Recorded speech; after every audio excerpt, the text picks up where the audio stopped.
When you're born into a fire, let them burn it out. Sell them to the richest buyer. They wanna let the world decay. They tell us lies and fade away, fade away. We feel betrayed. We were raised to lose the race. Wake at the back of the pack, kill it anyway. Listen up now, because we're never dropping out. Beat the odds, beat the big house.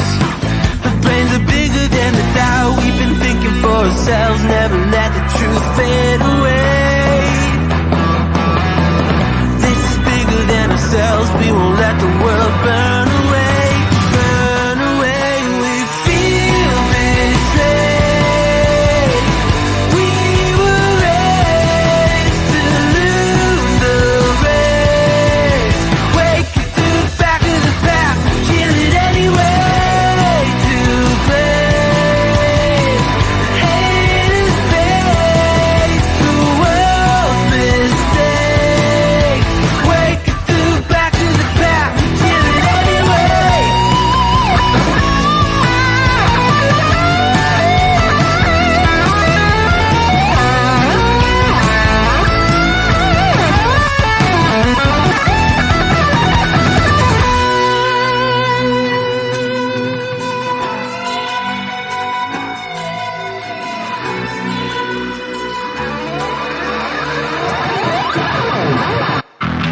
And we feel betrayed. We were raised to lose the race. Wake at the back of the pack, kill it anyway.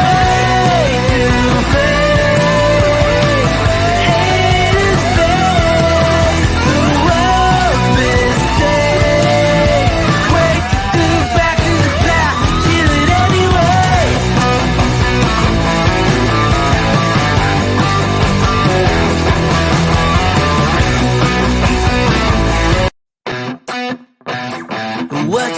What you think about when you're born into a fire?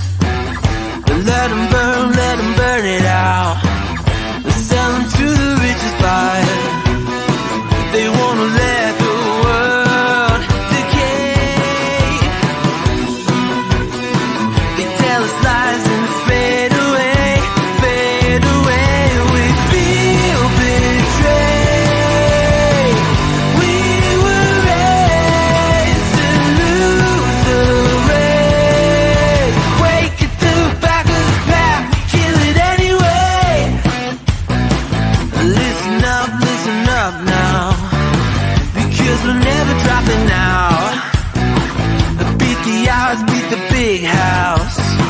The brains are bigger than the doubt. We've been thinking for ourselves, never let the truth fade away. This is bigger than ourselves, we won't let the world burn away, burn away. We feel betrayed. We were raised to lose the race. Wake at the back of the pack, kill it anyway. To blame, haters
Hello, everyone.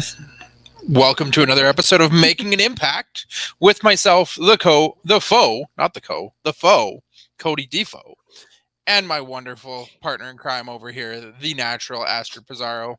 How are you on this Thursday, Astrid? I wasn't feeling that great up until Impact, but I'm doing better now. How are you doing? It was a good show. It was easy to stay awake for, considering I'm exhausted and ready Hmm. for the Christmas break. Yeah. It was a fun show with some interesting surprises, some interesting developments. We kind of have some direction for some of the questions we've been asking for a couple weeks now, so we can dive into that and kind of see where we think we're heading from there. Mhm. You wanna jump right into it here? You got it. First and foremost, as we tend to do when we can, we want to give some attention to the efforts of BTI, especially since I was a little harsh on it last week and got called out on it. We want to give the attention where it's due, give the credit where credit is due, because there was another really strong, really good match on BTI this week that was not promoted and didn't actually even have any recognition on the main show. We had Hmm. Jack Price, the former gut check winner from this past year of Impact Wrestling, taking on the Indian Lion Shiro with Raj Singh in his corner.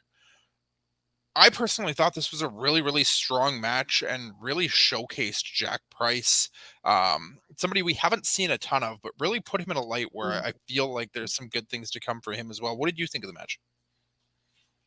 I definitely love Shira's performance, though. It's just like the way he showed up that power, how strong he is in this match. I really, really enjoyed it.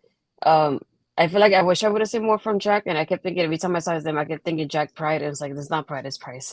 It doesn't help. But no, it was. I feel like it was a good opener. I like how it showcased a little bit of both of them, but I did like Shira's performance a little bit more than Jack's, though. Yeah, Shiro obviously was made to be the monster again in this, made him really look strong and powerful, and they're building him up to be somebody who should be taken seriously and kind of like the monster in the corner of a little bit more of the lapdog that Raj Singh can be sometimes, or the little yappy chihuahua barking at the end of his leash. But the Indian lion obviously is then the big pit bull who steps up behind him and is ready for a fight. Jack Price got in a lot of offense, a lot more offense than I was expecting. When I saw this match starting, I was expecting Shira to kind of come in as um, a one-sided dominant kind of Hmm. performance, maybe a little bit for Price, Yeah. but I expected it to be more of the focus on Shira. So I was pleasantly surprised to see Price get a lot of offense in and really kind of take it to him. Yeah, that's what I was thinking. I thought it was gonna end up being kind of that type of squash match, so I was not expecting Jack to really put in too much into it, but still, it was very surprising that he got a lot of offense though. Yeah. Just a shout out to some of our friends in the comments there. We've got Ed Fries hopping in, keeping it up in the comments as well. Ed is actually behind the scenes taking care of some of the Mhm. backstage production to us tonight. So a shout out and a thank you to our good friend there. Melball Collins, always amazing. Focus. I think she's talking to you, Astrid. She needs you to focus for tonight. I don't know what. Hello to Chris Parrish. Hello to Barry Monkey. I'm gonna pop in on Barry's comment here quick. Jack Price. I'm on the same page here. He does look like a decent wrestler, but we haven't really got a ton of chance to hear him talk yet. Mhm. So interesting to see where we go with that from now. And then we got that Canada dude popping in, joining us on our way to the Impact Zone, wanting to find out what's happening. We're gonna get there. We're gonna go through it all. We've got kind of hit on BTI right now, and we'll get to the main show in a second. Parrish, I'm hoping it's a spelling mistake, but Jack Price, average on the mic. Jack Pride, hit or miss. Last piece I had on this BTI match, though, that sky high that Shira hit to finish the match, it gave me serious D'Lo Brown flashbacks. That was probably one of the best sky highs I've seen in the last 20 It some was odd years. beautiful. Yeah, I loved it, like the way he did it. I loved it. Yeah, obviously Shearer gets the win here. He's kind of the bigger name. He's been featured a little bit more. He's heading for obviously something. They talked a little bit about him and Raj Singh teaming recently in a few different matches. So I think they're in a position to be making a move into the tag division sooner rather than later. Yeah. Main event starts out. We get a couple flashbacks and recaps of last week, the tag team title main event, or the tag team title match and the main event. And then once we get into the main show, we go straight into the action. We get Delirious and Eddie Edwards coming out for the main event from last week that got bumped due to the overrun of Speedball Mike Bailey and Josh Alexander. How did you feel about this match now that we got it? Should it have been a main event last week, or was it better suited as the starter this week? I liked it better as an opener than a main event, to be honest. I feel like after, like, if you would think about it this way, based on what happened last week after Josh's promo, I don't think this match would have fit, like, after that happened. So I'm glad it was an opener to begin with. I like that back and forth action they had here with Eddie and Delirious. It just furthers the storyline of the Honor No More, even when the group is disbanded there. And about Eddie still keeping his ways, even though he told Alicia he wasn't. So it was interesting to watch. Yeah, there was that. There was a lot of that kind of play between the two of them and a lot of talk on commentary about their history with each other. They knew each other. They saw a lot of stuff coming. They had a lot of good chemistry in the ring, which is typical of guys who've been partners in the past. They worked really, really well together. Nothing really stood out as like effectively noteworthy of it. It just felt like a really clean, crisp match between two guys who were solid in the ring. Kind of the bigger part of this story took place after the match, where Eddie gets the win after managing to reverse and hit the driver there.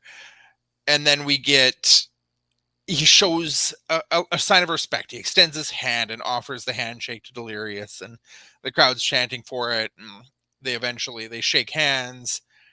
Eddie lifts his hand up. He's like pointing. He's congratulating, celebrating.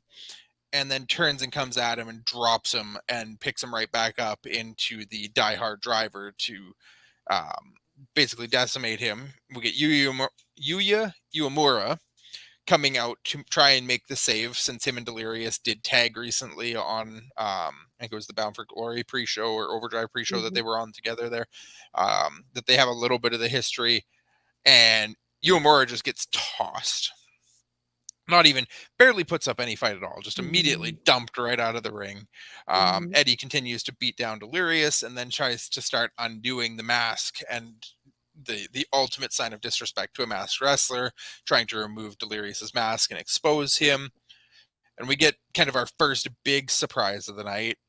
The Octopus is back in the impact zone. Jonathan Gresham comes down, makes the save on Delirious, gets a couple shots in on Eddie Edwards. Kind of that payback to Honor No More running Gresham out of Impact in the first place last year. Yeah. Let's see.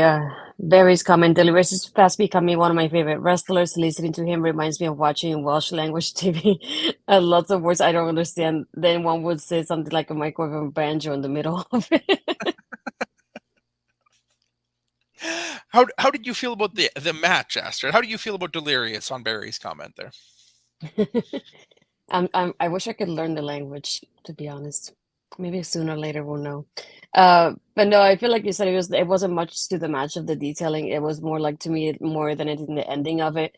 It just, he went in and he had and the Delirious had the Cobra stretch, and then here comes Eddie, just reverses into that roll up pin, rolls him up and just wins.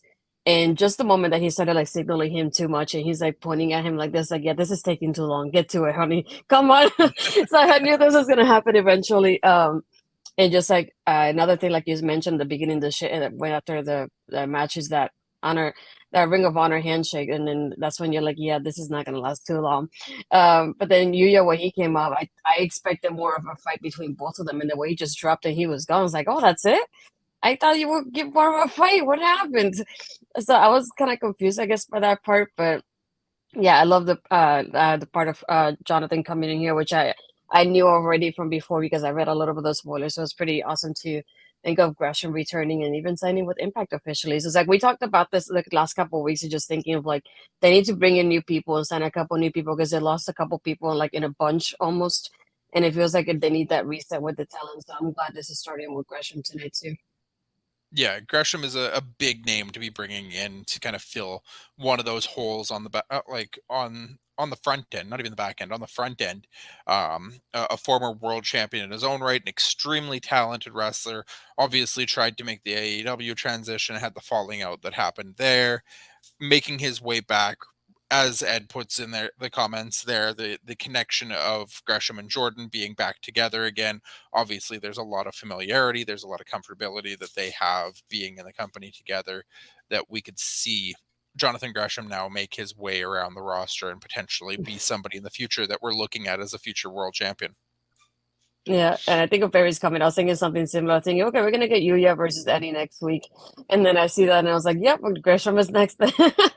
But they officially announced it for Hard to Kill, so Gresham and Eddie Edwards is happening. But maybe Yuya will happen next week anyway. I had a couple thoughts. I'm on the same page as you guys. When Yuya came out, I was like, okay, so now Eddie's defeated Delirious. Eddie's going to go and he's going to have the match against Yuya, and then maybe we get Eddie in a tag match against these guys or something down the line. And then when he dispatched of Uemura, when he was there and just still beating down Delirious and Uemura's gone, I was like, okay, is this maybe where we get PCO coming back?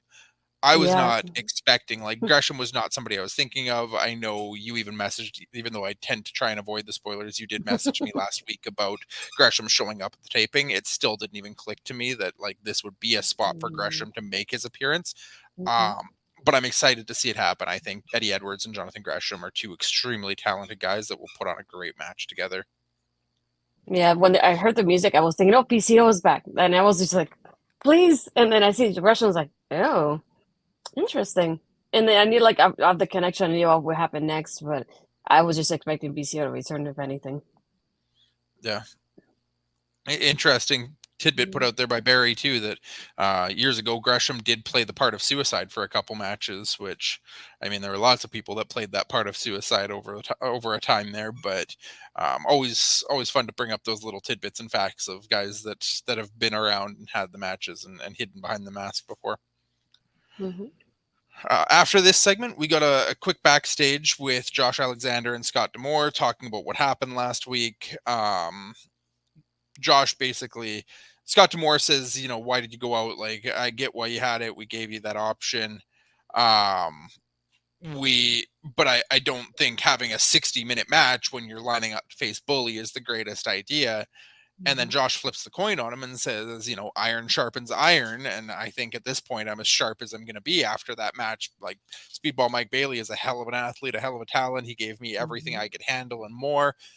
And he put me in a place now that I'm ready for Bully, because if I can handle and take a 60-minute match like that, I can handle anything. Josh wanted to call out Bully again. Scott shuts him down, says no. Bully already has his match tonight. He's going to have that match. You're not going to interfere in it.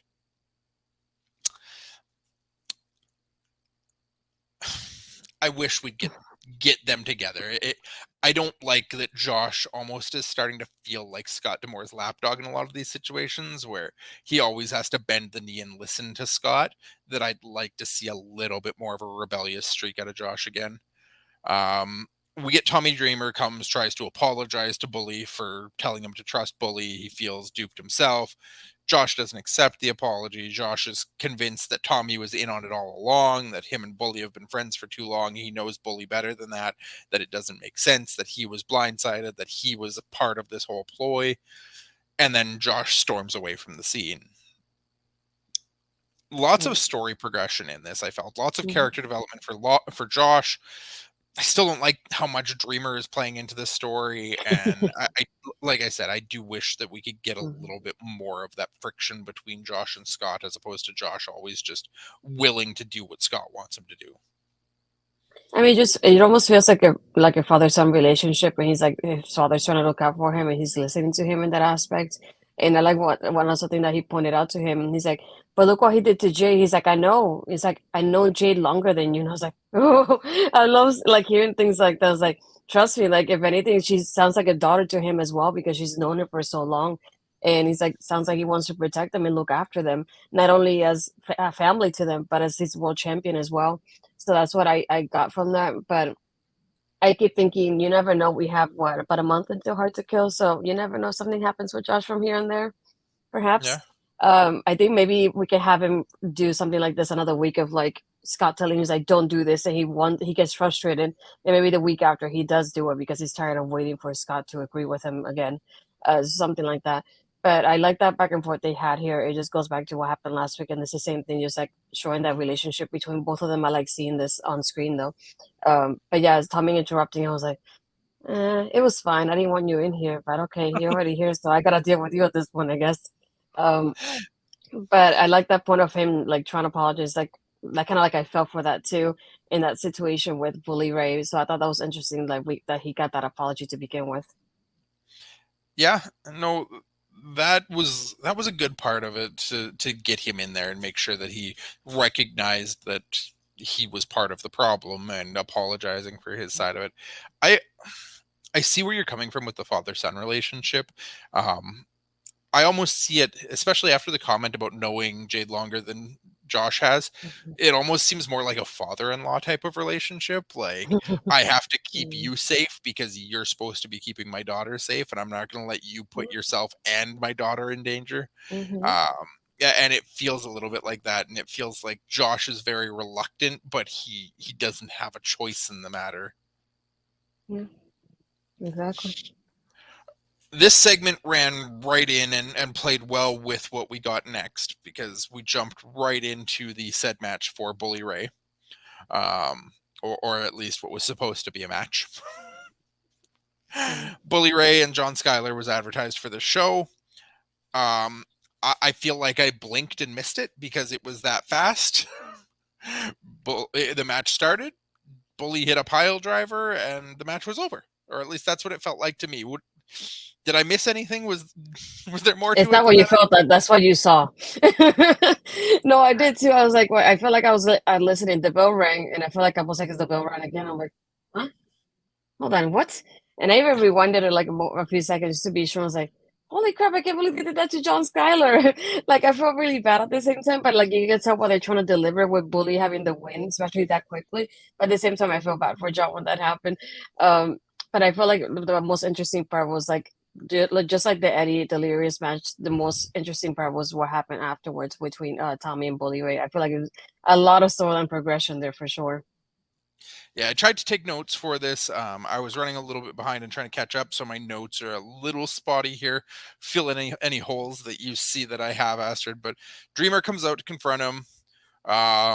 Tommy says he'll never forgive Bully. He'll never work with him again other than the radio and backstage production. He's never doing anything. They're not friends. He's not going to work with him. Bully basically calls Tommy a nobody. I did catch the part where he said, if Devon was always in my shadow, you were about 10 feet behind Devon. That was a pretty rough comment. Says while he's working at his age to be in the best physical shape of his career, Tommy's, basically become nothing but a fat bastard. And then Bully owns up to the Ace Austin attack finally. We knew that was going to have to come around eventually. Says, I used you because I knew you would take my side and believe me. I used you to convince everybody that it wasn't me at all. Played Tommy for a fool. Tommy starts talking about like his mental state, his mental health, his mother's sickness. Bully tells him, I don't give a damn about your sick mother, which really fires Tommy up. Tommy throws his jacket, tries to pick his fight, talks about being the innovator of violence. Bully just laughs at him and walks away. You know what I got from this? Thanks for the busted open advertisement we got today. Not only is it mentioned, but he has like the shirt, and then when they're putting Tommy from his side, you can tell that they're pointing at the shirt more than anything. Busted open is like, yeah, we're gonna do a radio show, busted open, and then working backstage, which we're not gonna name what we do though, but we're gonna talk about busted open. And I'm like, I got it. Let's move on from that. But no, I thought it was pretty interesting. Is like I said, we thought it was Bully Ray, but at the same time, we think of Bully as somebody who's really upfront about what he does.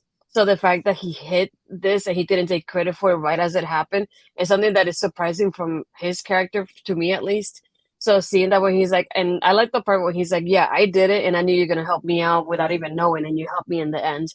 Um, and that comment about him and Devon, I was like, "Holy moly!" The way he just was like, "You were like always 10 steps behind us." He's like, "I was a bigger star in WWE than you were, and here too." He's like, "You're affiliated to the wrestling business." Um, yeah, all those things that he talked about, I just and the way he mocked him on his way out of the ring, I was like, so we finally got the answer about this Ace Austin thing, which I've been mentioning for weeks now because we never got anything. And then, see, you got apology just now. At least it was not Juice. I'm waiting for that apology, Mister. It was not who? Juice? It wasn't. No. Yeah. It wasn't Mm-hmm. Moose either. No. And it So it wasn't was Tommy. interesting to see. No, I was waiting for it to be Tommy somehow, but I'm glad it was bullying day because it just connects everything back to what he's doing. So it does make sense. But yeah, just like I feel like there was a lot going on, and just a couple of words that he said here and there, just like we get the Tommy bully rape breakup on TV. It's everybody at this point. Gotta apologize to Juice at least. There's so many kinds of juice out in the wrestling world now. Oh no. But yeah, I feel like there was a lot happening here, so it was interesting to see this happening, especially with like I said, we still have a month built up to Hard to Kill, and to get like closing chapters and things like this, like the Ace Austin attack, and just like that back and forth they have because you officially get that breakup between Bully and Tommy now, so that was interesting to watch. But yeah, I feel like so much was said. I was like, holy moly! But yeah, it was interesting. They didn't set anything up directly from this, but this feels like before we get to Josh and Bully, we have to tie up these loose strings of of Bully and Tommy now. And the mention of being the innovator in violence and whatnot, it feels like we must be headed towards some kind of violent, extreme match between these two. Obviously, if it's not next week, maybe something in the first or second week of the new year before we get to the actual title match. I'd be surprised if we don't have this story wrapped up before the pay-per-view. And if we don't, it's going to make me think that somehow Tommy is coming around to Bully's side and going to attack Josh. That's true. Yeah. Possibilities. Yeah. There was a lot of tag team action tonight. 3 different tag team matches, 2 of them promoted ahead of time. First one was up next, where we have the Major Players and Decay. Right as the Major Players make their entrance, we did get a cut to the earlier tonight backstage where Crazy Steve was about to cut a promo. He didn't even really get much for words out, and Myers and Cardona are interrupting him about, nobody cares, it's just spray paint, there's more important things to talk about. And I think this is kind of how we just set up this match, because then Taurus shows up behind the Major Players and suddenly we're setting up for a tag team match. The story of this match obviously was the Major Players not being allowed to be at ringside for the main event tonight. And right at the entrance of Decay, we had Trey Miguel comes out and attacks Crazy Steve and tags him on the back and then takes off. Obviously kind of setting up that Crazy Steve is already hurt before the match even begins. Again, another match that didn't have any real action points that stood out to me. Nothing glaringly bad either, just a solid match again. And obviously Crazy Steve ends up taking the pin after being kind of left laid out at the start of the match there. What did you take away from this one? Yeah, I just like I love the part when they show the confrontation at least backstage from earlier, and I like how at the end they're like, "Well, you did say you have bigger problems," and he's like, "Well, he's behind us, isn't he?" He's like, "Mm-hmm." So I love that tidbit in between them there. It was surprising to see Trey, your favorite person in the world, just tagging Steve the way he did.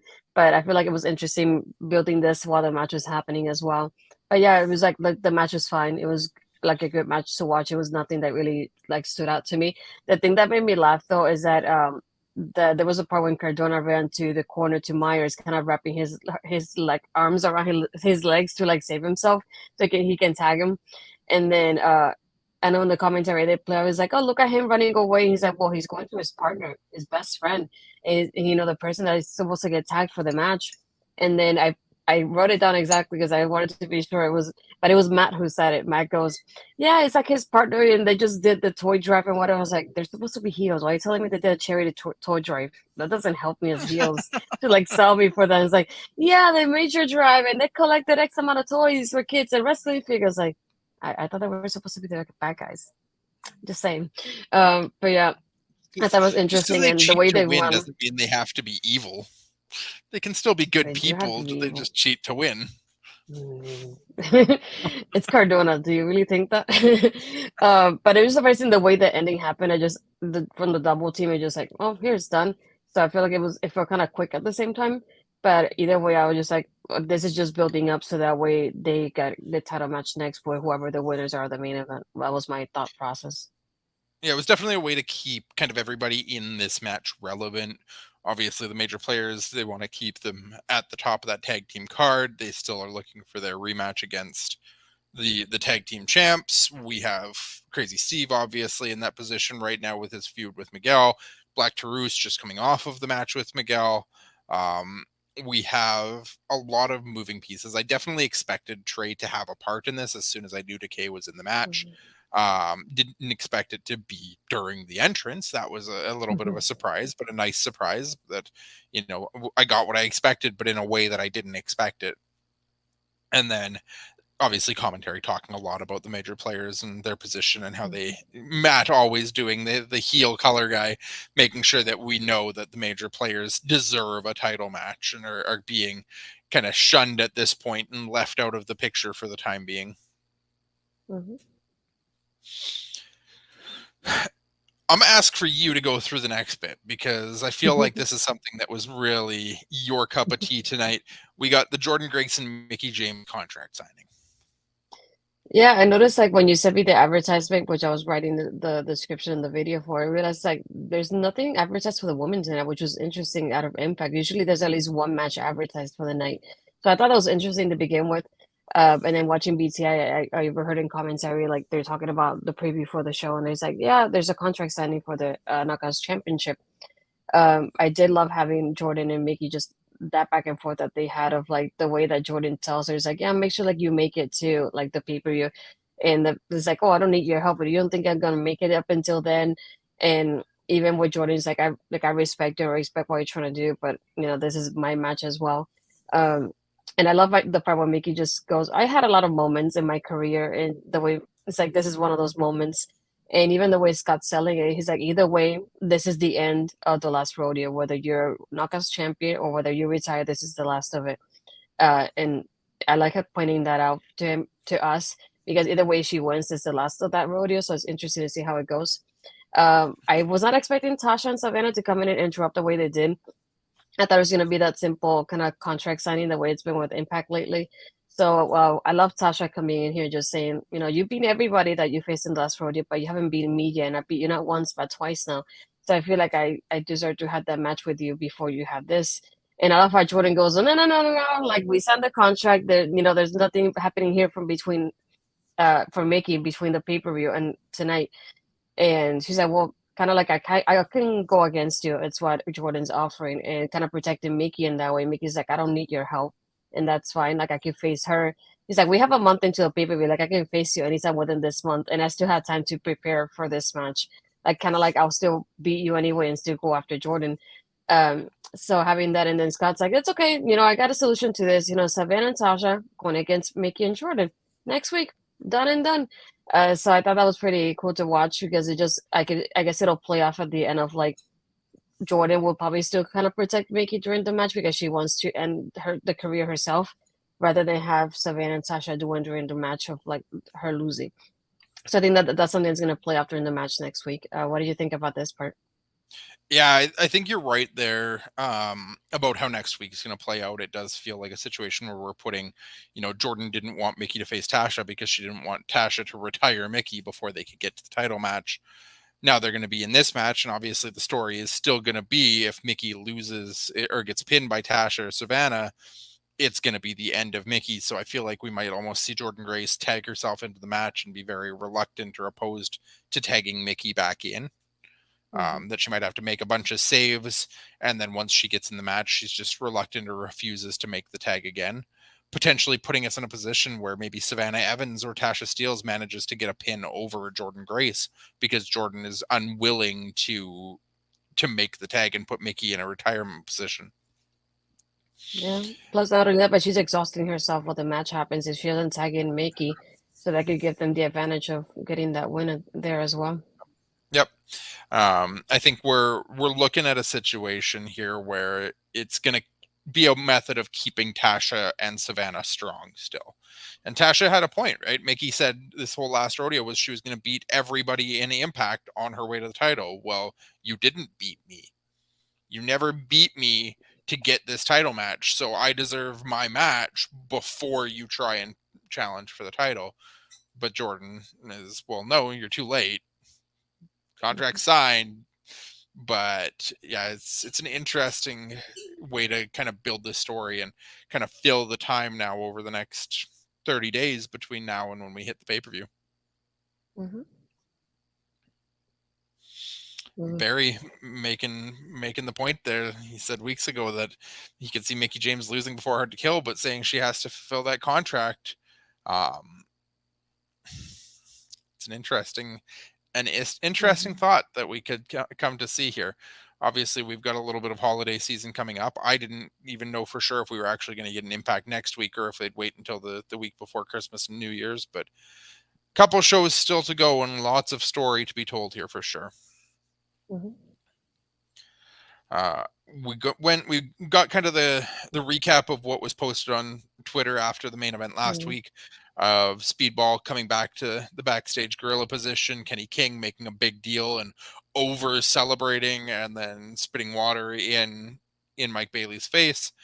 Quick interview with Speedball with Gia Miller. Not a lot to be said there, just him. If Kenny King wants a rematch in the ring, I'll meet him in the ring. And then walks away. Obviously, Speedball is not getting into this whole thing. He's trying his best to avoid the conversation and avoid getting into a war of words or a war of emotions with Kenny King and keeping it to the ring. I'd like to see some progression in this next week.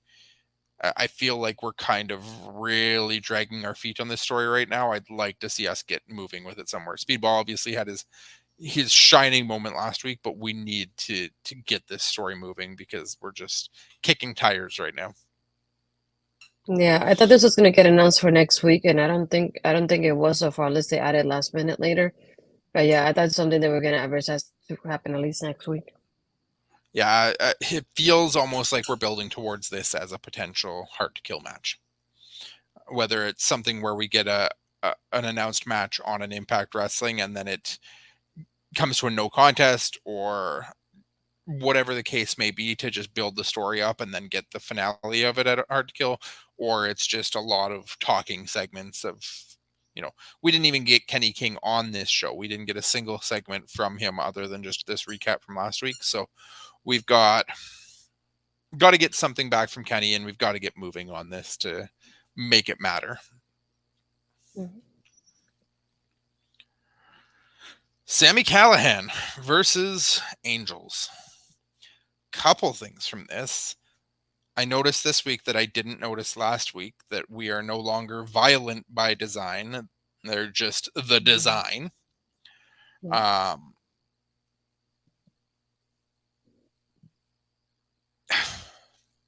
don't know. I wish they'd have kept VBD. I get that it's Diener's thing now and we've moved away from the yellow and we're really going to the white and black and kind of the white savior look for Diener. It's a good look. I still think Diener really looks the part, but I would like to see them have stuck to the Eric Young piece of it at least, or kept a little bit of Eric Young's creation as opposed to just becoming their own entity now. Sami in this match, obviously really playing it out on Diener and Khan, beating down on Angels, making sure that everything he was doing is getting recognized and acknowledged by the design. Ultimately, the distractions of Diener and Khan aren't enough this week, and he manages to hit the pile driver for the win. While he's celebrating, we get Khan in for the blindside attack, the beatdown. Diener tells Khan to stop for a minute. gets him to pick Sami up, lets Angels take the big kick to take him back down, and then kind of we leave with the shot of Diener sitting on the back of Callihan.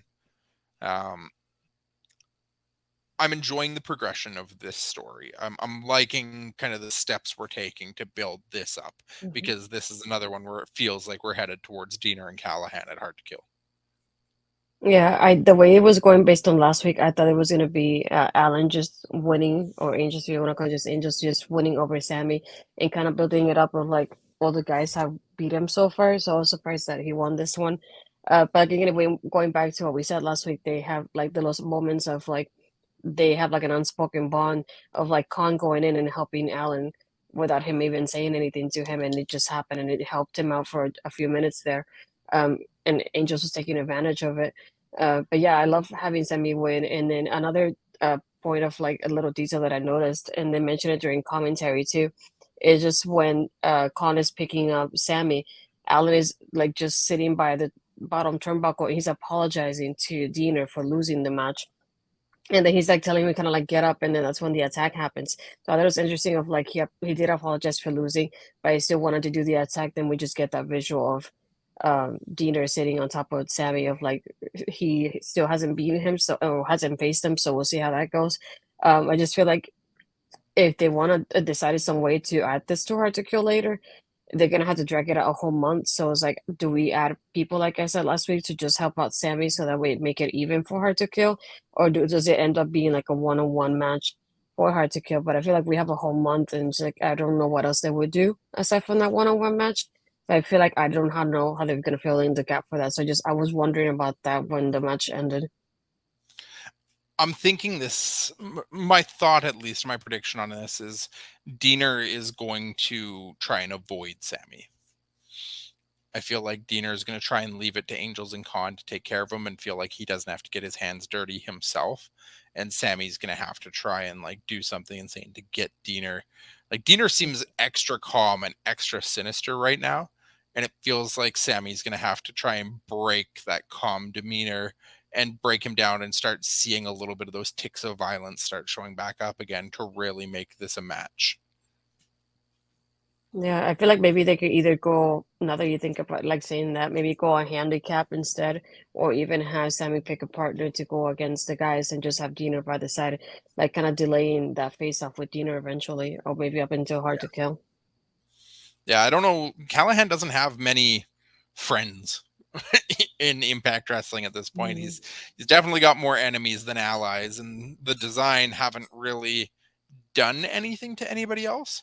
So the only other option then is that we maybe have a match where either Khan and Angels or one of the two of them has a squash or a beatdown of somebody else on the roster that is then given an opportunity to align with Callihan, because right now Diener, Khan, and Angels are kind of an entity of its own that have avoided everybody else on the roster to this point.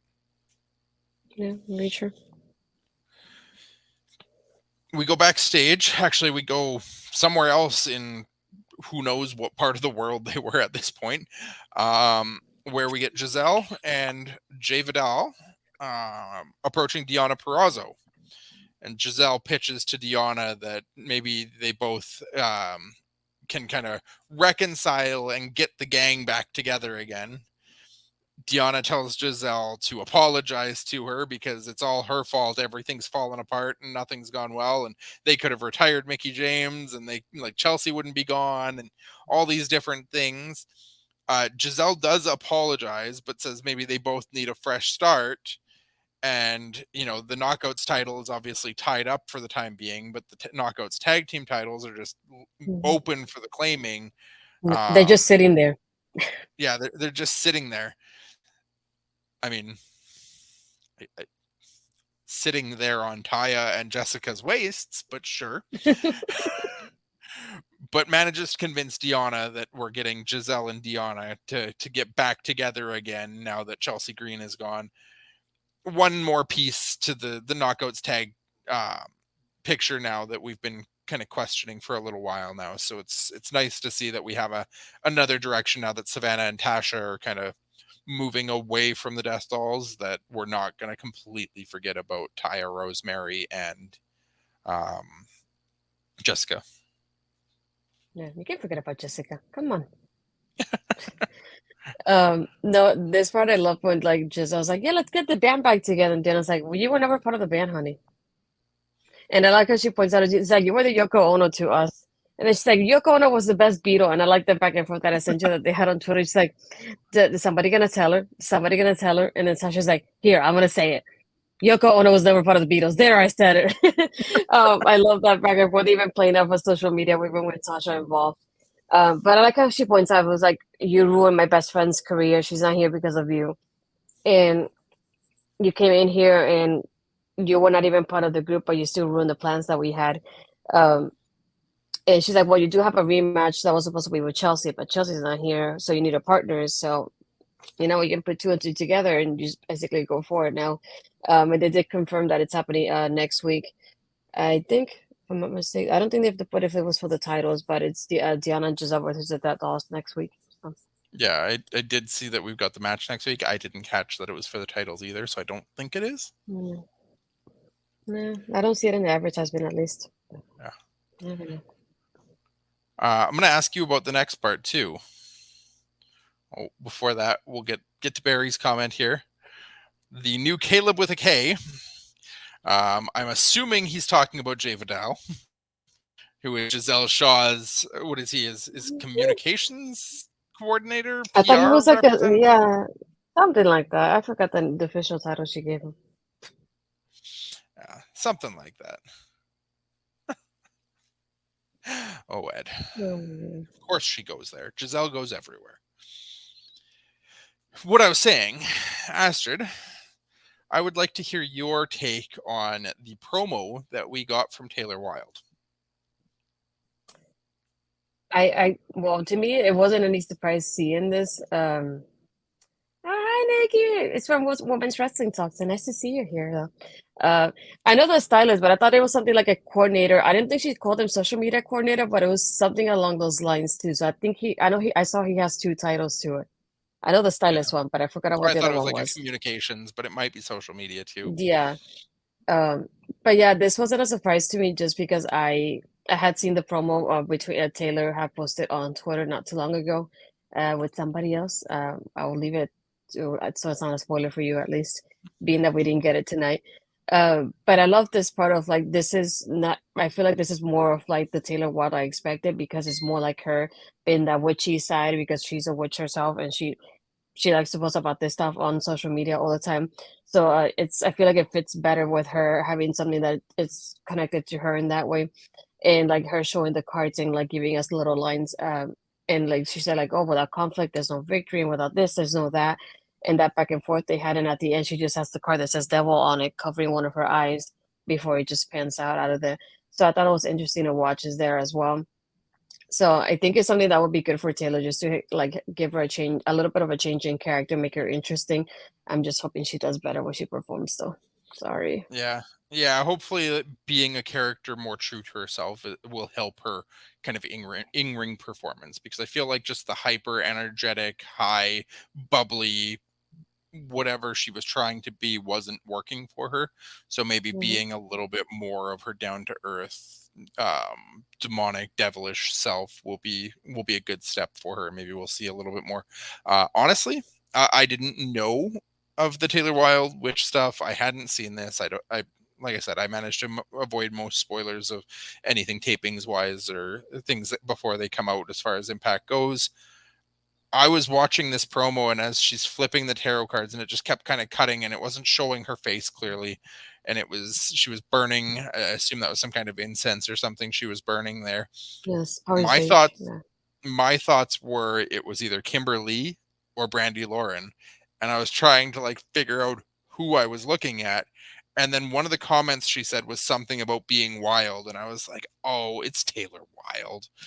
Here I was hoping that we were getting somebody else back in the knockout scene again, and it's just Taylor. It's just Taylor. That should be the new line. But yeah, it was just Taylor. But I'm just looking forward to the change to see how it plays off on screen for her, and hopefully something better. maybe. I Yeah, hope. I'm interested in the character change. I'm interested in her playing something maybe a little bit more true to her real life self, something that she's more comfortable being. But yeah, we've got Brandy, Kimber, and Sue that we've been talking about for weeks, and like, where are they? Where are the undated bridesmaids? Why have they not Mhm. been on TV? I assume there's plenty of reasons we could guess at as to why Kimberly's not on TV, but where is Sue Young and where are Brandy Laura, and why are these ladies not on our TV right now? Because they're two very talented women in the knockouts scene as well that should be getting a little bit more time. Yeah. And Nikki obviously right on board with my comment there about the reasons why Kimberly Yep. probably isn't on our TV. Yeah. That one she can stay where she's at for sure. And Barry's comment about the ins too, about what that may have been. I mean, that touches a little bit on the Kimberly story too, right? That's an interesting thing, Nikki. I didn't realize Brandy wasn't still under contract. I thought all of them still were. So good to know.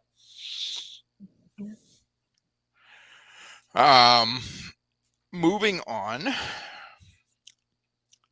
My notes are what they always are, Astrid, because we got Bhupinder Gujar coming out, and I knew that there was something mentioned about Gujar with Johnny Swinger's 50 wins he needs to get a title match. I was not prepared and kind of went overboard because say his name and he appears. I believe in Joe Hendry.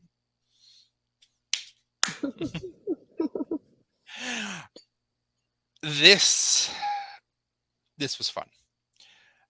He cut an interesting promo about Swinger's Dungeon and lots of moaning and screaming and yelling. And in Hendry's Dungeon, all they do, everybody's just in unison saying, "We believe, we believe, we believe." Barry apparently believes Oh, in Johnny Swinger. I do oh, not believe Barry. in Johnny Swinger. I believe in Joe Hendry getting to 50 wins long before Johnny Swinger does. Very true. I guess we've kind of got our answer now about Joe Hendry and potentially Bhupinder Gujar as his new follower, his new believer, whatever you want to call him. The match was relatively short.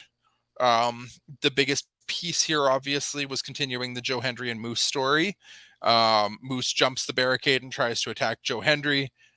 Joe Hendry manages to avoid all of Moose's attacks, manages to drop toe hold Moose, and then hides behind Matt Raywolt and Tom Hannafin and grabs a microphone, talking about how this is an unsafe work environment. He can't do his job. Moose grabs a chair, and so Joe makes a comment about like, we're bringing out the furniture now. Tells Moose, if you really have a problem, we can go talk to HR about this because I don't feel safe working under these conditions, and manages to make his way up the ramp and backstage. I loved how Joe handled this. That was just excellent on his part, making the comments about going to HR, basically like commentating as he was on the microphone what Moose was doing, about attacking him, about the furniture, about chasing him down, being angry, whatever the case may be. He left Gujar alone in the ring, and at that point, I thought, okay, maybe we are going to get Swinger's first win out of this. You know, you left Bhupinder Gujar alone in the ring with Zicky Dice and Johnny Swinger 2-on-1. And then as soon as we cut back to the ring, Gujar threw Dice out, to which I got a pop when Matt Raywolt made the comment, if you get clotheslined over the top rope and out of the ring, we got heat. Because I follow Zicky Dice and I've been following all of his hashtag We Got Heat tweets over the last couple weeks. And then Johnny Swinger takes the gargoyle spear and takes the L. So we are not at one win yet for Johnny Swinger. Yeah, this made me laugh though. I love this particular part. And I had to, I liked it on Twitter, so I can bookmark it for right now. But he goes, "Moose, this is highly unprofessional. I'm at work here." Those little parts of him saying stuff like that, and like you said, when he's like, oh, he's bringing out the furniture. Oh no. But I was expecting for him to keep talking while he went backstage, even though the match was happening, so we could hear him kind of running away from him at the same time. I was kind of upset it just ended after they went at the curtain. I was like, dang it, I wanted more. But I love how like Moose came out of nowhere and having that interaction between them was funny. And like you, I kept thinking, oh, Swinger's gonna win it now that Bhupinder's by himself. And even like he did so well by himself, though, and I love that it's like between Bhupinder doing so well and then Johnny's like, oh no, Johnny's gonna get that win. But I love having Bhupinder just winning in the way he did, just by himself too as well. So it's pretty awesome to watch. Like I feel like it was wrapped up so well together. I really love this whole like match segment, if you want to call it, I guess. It was an interesting way to kind of play the crowd on that too, because I'm sure a lot of people went into this when we got down to a 2-on-1 situation after last week where Johnny Swinger was told, you have to win 50 matches, that we're all like, oh well, okay, we're gonna actually get win number one right here. And now I'm kind of wondering and thinking to myself, like, do we go over a couple months here where Scott D'Amore keeps like reducing how many wins Johnny needs to get to actually get this? Like, does he just keep losing matches, and finally Scott D'Amore is like, you know what, just win one match? I was thinking, what if he bargains and he goes, well, I got 50 wins, does that count? 50 losses, does that count?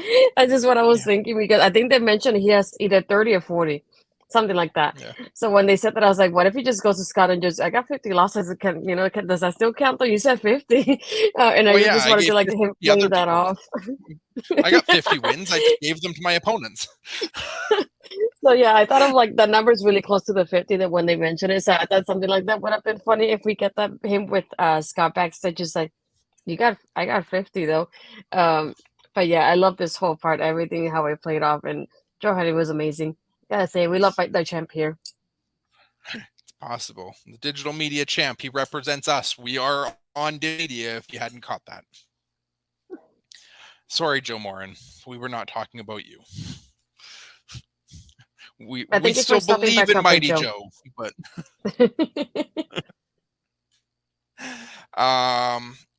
next up we got an interesting segment backstage. This one actually really interests me on where this could play out to, because we have Jason Hotch sitting backstage with his stuff, and John Skyler comes back beat up after the bully match and kind of sits down beside him, talking about like how both of them are being underused, overlooked. Everybody just keeps calling them good hands, and he didn't come here. Like, Skyler tells Hotch, if I was running this company, you would be a top star. And then Hotch makes the comment, I believe, to Skyler, saying, you're somebody you'd like to get, or you're somebody I'd like to get in a ring with. And Skyler says, I'd like to get in the ring with you too, as a tag team. And this episode felt like it was a lot of tag team stuff, because we had the Heath and Rhino and Decay, or not Heath and Rhino, major players in Decay, Heath and Rhino and Motor City Machine Guns, and we had the Bhupinder Gujjar and Joe Hendry versus Swingers Dungeon. And then we had this team form on this show. We had Giselle and Deanna form on this show. We had Savannah and Tasha set up a tag match for next week with Jordan and Mickey. Lots of stuff in the tag team. That this felt like a very, very tag team heavy show. This was one that came out of nowhere, but feels right. And these guys have been good hands. We know that both of them just signed long-term deals with Impact. It feels like the right way to kind of get them on that path now that they keep getting beaten down by themselves. Have them come in and be a strong team, no longer good hands, actually put them in a position to succeed as a tag team, to the point where later on down these long-term contracts they just signed, they can be trustworthy guys to go solo again. Yeah, and when he says, "Oh, I want to get in the ring with you too," but as a tag team, I thought it would have been cool for them to start by like facing each other next week and they kind of earning each other's respect and kind of getting a feel for each other by being on opposite sides first, and then to team up. And I like how he just goes, "Well, yeah," but we're kind of giving him the handshake. So I thought he's like, "Oh, I don't like, kind of like I don't do handshakes." I really thought they were gonna end up hugging, and I was waiting for that moment to hug. And he's like, "No, we're gonna shake hands," and they just shake hands the way they did. Hug it out. Hug it out. That's what I thought, but I like having them together because it just gives you that like feel of like we got two young guys that, like you said, just signed contracts and they're basically the future of the company. So start building them up in that way, make them feel important from the moment we see them now. So I thought it Yeah. was interesting how it played off. I was not expecting it to begin with, so I was like, hmm, not bad. I want to see how this goes. I'm interested, and you know, you got my interest. Let's keep going with it and see how it goes. But yeah, so far looks interesting. Yeah, no, absolutely. I was in the same kind of mindset too, that when he said I'd like to face you in the ring before Skyler made the comment about us a tag team, I was like, okay, like I can kind of see this going towards a tag team, but yeah, let's these two could probably put on a solid match. I wouldn't know who I'd expect to win. But then you earn each other's respect and become a tag team from there. But I'm fine with it going the way it is. I still think that we're going to get a new version of these two guys, that something that you can kind of either get behind or turn against, one of the two, but something that you'll be interested in seeing in a ring regularly. Mhm. Steve Macklin is backstage cutting another stairwell promo, as he tends to do more often than not. Talking about how he was raised, kind of going back to his military days. He was raised to do everything by the book. Getting all of his allies and friends home safe was his reward. Um, but going by the book isn't working in Impact. There is no reward for beating former champions and winning and doing everything respectfully. So his goal and the reward he's looking for is the world champion. He's going to change tactics and he's going to win that title by any means necessary. He apologizes to Rich Swann that it's nothing personal. You're just in my way right now. And we get confirmation that next week we are getting Macklin versus Rich Swann. How do you feel about this match? Yeah. I think it's a good way to keep building up Steve up until we get him with Josh, because of the way I see it, we get Josh and Bullying Up for Hard to Kill, and then Josh wins, and then Steve will be next. Like I said, I'm hoping that they build him off with like enough wins to like he looks like a like real good threat to Josh in the world title, or you maybe get involved and help Josh win in the end. So that I know it may not seem that way, but in the end, just like I'd rather face you than face Bully. So maybe something like that towards the end. But I'm waiting for him to be involved in that world title picture already. So I'm hoping this is his way of getting up those wins and be like, I'm gonna try to do what I can to stand out. Because like he said, I've been going by the book and that hasn't worked out. So maybe he goes out of his way to do something that's not by the book like he usually does, just to stand out and be part of the world title. So I'm hoping like after Hard to Kill, he's the one that faces Josh. I'm a little worried about Macklin right now, because I feel like we've been in a holding pattern for him for a long time, that he's starting to get to that point that I know a lot of people were worried with Josh Alexander last year. Where Overdrive last year, when Josh cashed in his call your shot, or when Josh won his match rather, again cashed in option C, won it against Christian, and then immediately had the call your shot against Moose, and everybody's like, you had this natural competitor, this natural champion that you just built up, and then you take the title immediately away from him and make us wait even longer, that we're worried that Josh is going to get stale. Obviously, it didn't happen to him, but it's starting to feel like we're in that exact same position on the other side of the coin right now, where we were talking about Macklin as the guy that we thought should win the call your shot back at Bound for Glory. And we've been talking about him basically every one of our 11 episodes of Making an Impact now as the guy that we think should be taking that title off of Josh, that we want to see take the title, that we want to be our world champion going forward. And we keep kind of finding ways to just try and keep him busy right now. And the more we're just keeping him busy, the more it feels like I'm worrying that by the time they actually do try to pull the trigger, it's gonna be too late, or that moment is going to have faded a little bit. Because right now, if he doesn't get into this match at Hard to Kill, which I don't expect he's going to, we may be waiting until Rebellion before we actually get Macklin as champion. Yeah, it does feel like we have to wait a little bit for that to happen. I'm just hoping, like I said, it just like the next couple of weeks, it'll be like the way to build him up to like kind of give him the natural progression that we have with Josh, but like with him in this aspect, because I feel like he's the only one that I could see that will be happy. Like I will be happy with him dethroning Josh, because it looks like somebody like he could be like a good face for the company, even like let's say I don't know if you want to call him a heel at this point, but I feel like his character just fits so well. And so people are like, if you notice, aside from Josh, he's one of the people that people are really involved in, and with Joe Henry as well. So just like I could see it, if anything happening that way. Yeah, I feel like I'm going to jump down. I'll come back to No, Barry's comment in a second here, but I'm going to jump no. down to Ed's comment about Bully dethroning Josh. I would be more apt to believe this if we had more strong faces in Impact right now. I feel like we're sitting in a position in Impact where, other than Josh and now Rich Swann kind of hovering, we're doing a better job building heel characters. There's always the possibility we could have Matt Cardona come back around as a heel. We've got Diener now that we've been talking about as somebody that's going to be built up as a heel and in a good position. We've got Eddie Edwards still hanging around as a heel. We've got Moose as a heel. We've got Bully Ray in there as the heel right now. We've got Macklin going more of a heel route. We don't have a ton of baby faces. So for Bully to win it right now, I don't even know who I believe as his first challenger, because you get Rich and then you got nobody. That I feel like you get Josh over Bully. You maybe have Josh kind of handle a couple of those other smaller challengers. And then you start turning a little bit more, having more. I mean, Jonathan Gresham being back now is one of those big pieces as a face that if Macklin wins, you can have a Macklin and Gresham thing go again, because they wrestled for the ROH Pure Championship when Gresham was around last time, to which Macklin had an issue wrestling the clean style, that now you could have Macklin as the champion wrestle against a Gresham in a non-pure match and have Macklin actually come out on top. But you have to start kind of developing a little bit more of those baby faces to naturally have in place by the time you pull the trigger on the heel.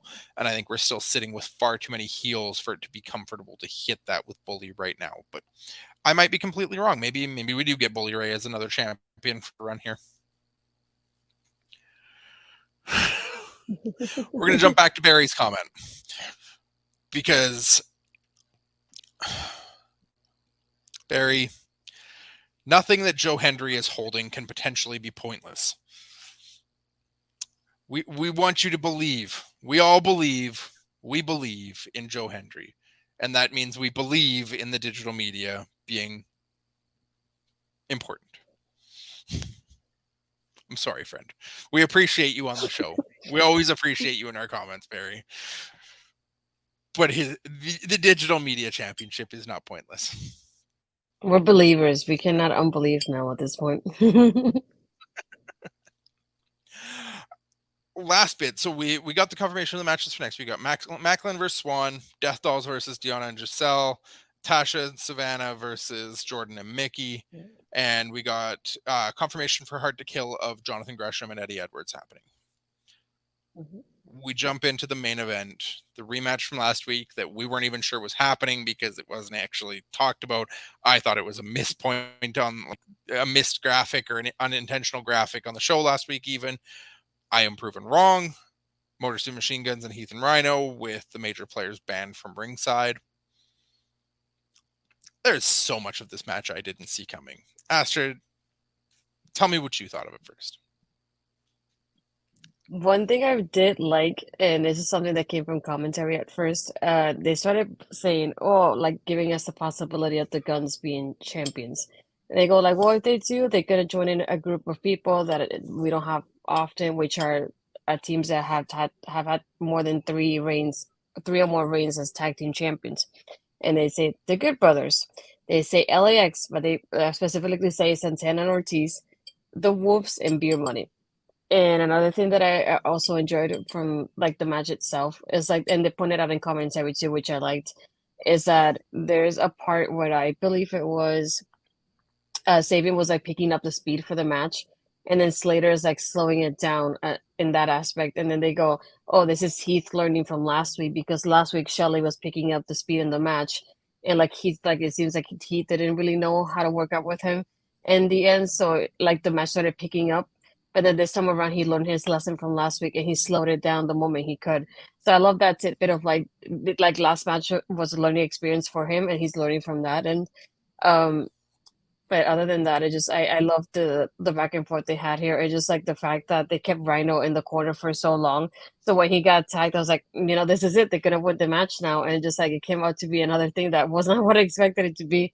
Um, but yeah, it just like it was a great main event though. I was excited for it, and then now I'm thinking, holy crap! Like we get it. Not it's not like happened in NXT this week, but it just at the same time kind of like a random champion being crowned on an Impact show, but as well on the build up to Hard to Kill. So I thought that was super interesting to think about.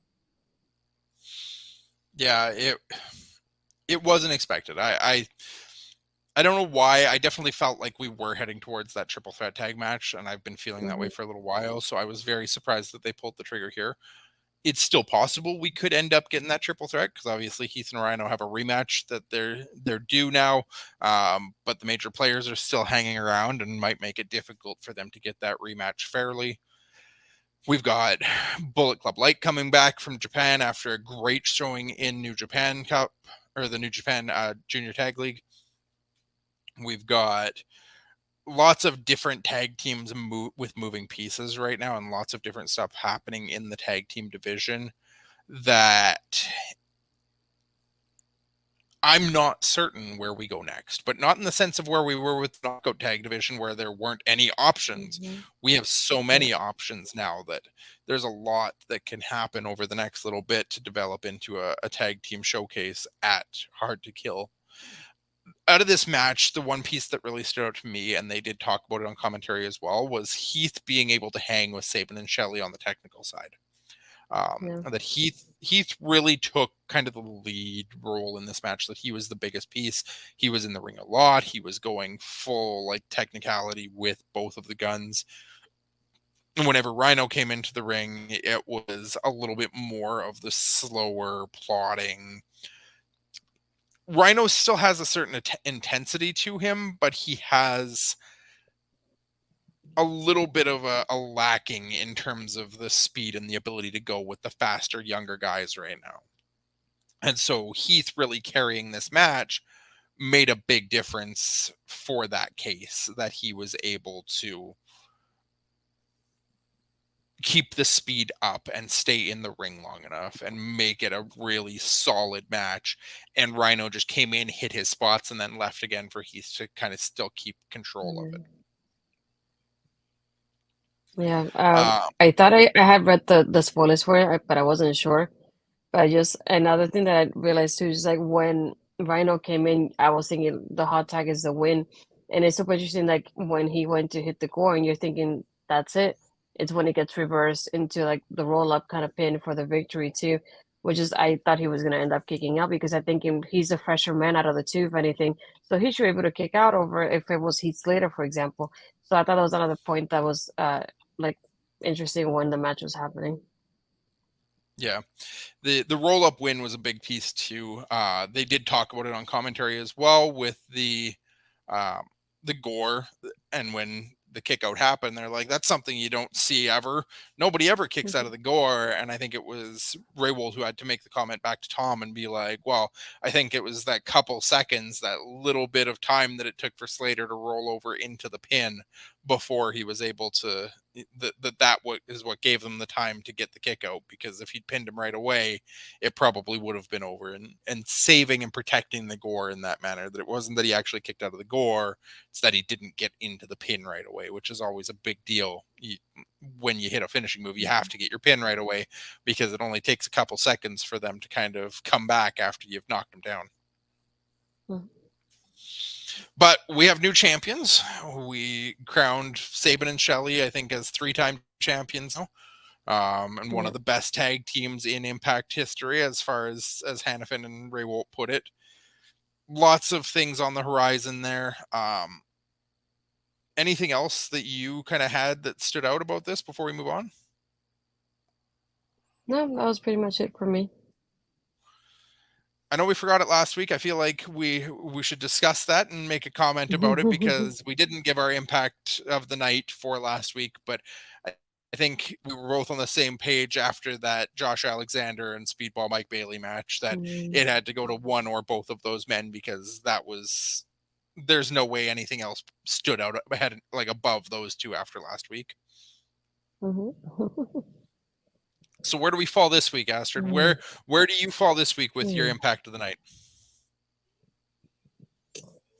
Oof. I'm gonna go with the guns because, like I said, it was something like even when the match happening, even a rematch, I was not expecting new champions. I've loved the guns, even though I couldn't take a picture with Shelley when I was younger. I forgive you for that because I was a teenager at the time. But I love how like they keep playing. I was like, they're gonna be part of that group of like three-time tag team champions, and how long they've been tagging, like they've been tagging for 16 years now. And he's like, even though Rhino and Heath have their history of like tagging for a while, it hasn't been as long as the guns. But like you said, we also have that possibility, like maybe now we get a three-way because the major players can say, oh, we had a victory over Decay, and then Heath and Rhino are probably gonna want their rematch. So maybe that'll happen. So I think that'll be interesting to see going forward how they decide to add this up later to Hard to Kill. And like I said, I was not expecting there was like you said, it was really tag team heavy tonight, and having the tag team championship match as the main event after we had the world champion be in the main event last week. So overall, I really enjoy the ending and the closing out. So I'm definitely gonna give it to the guns.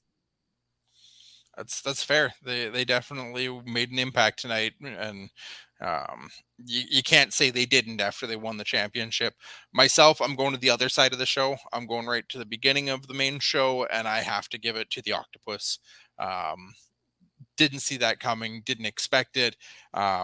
Really love to see him back in an Impact ring, in Impact Wrestling. Excited to see all of the potential matches that we're going to get from Jonathan Gresham. He came out, he made a statement, he put himself on Eddie Edwards' radar. He immediately got himself booked into a Hard to Kill headline match. Jonathan Gresham was the biggest impact for me tonight.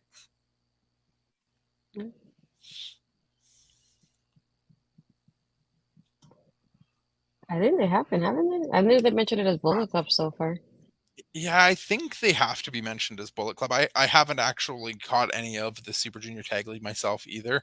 I know a lot of people are just referring to them as Ace and Bay, but they are still wearing Bullet Club merch over there. They've got the Finesse Club, they've got the Inevitable Club, lots of that they're still wearing down to the ring and still affiliated in the Bullet Club. That I would be very surprised if they're not actually being referenced as them.